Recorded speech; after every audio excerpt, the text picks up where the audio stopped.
Or the results show that there was somebody else there, and it makes it more likely that David is more innocent. If it's the first situation, the prosecution should want the evidence that helps them.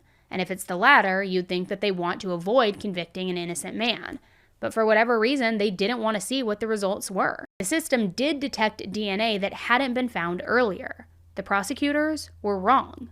The police hadn't actually identified every single sample from the scene of the crime.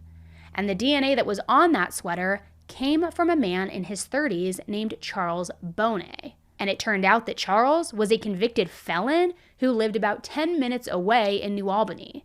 He had been charged and convicted of multiple attacks on women over years, including attempted abduction using a gun, armed robbery, and the most interesting thing about Charles is that he had sort of a bit of a thing with women's shoes. And during these armed attacks, he would often take the women's shoes. It was like a straight up fetish for him, a trophy, and it was actually a fetish that he admitted to when he was arrested. If you remember, when Kim was found dead, her shoes were sitting on top of the car, which meant somebody took them off of her feet and put them up there. So it really makes you wonder, if he was involved, that is, what he possibly did to Kim, especially being that her shoes were off and she had scratches on her feet.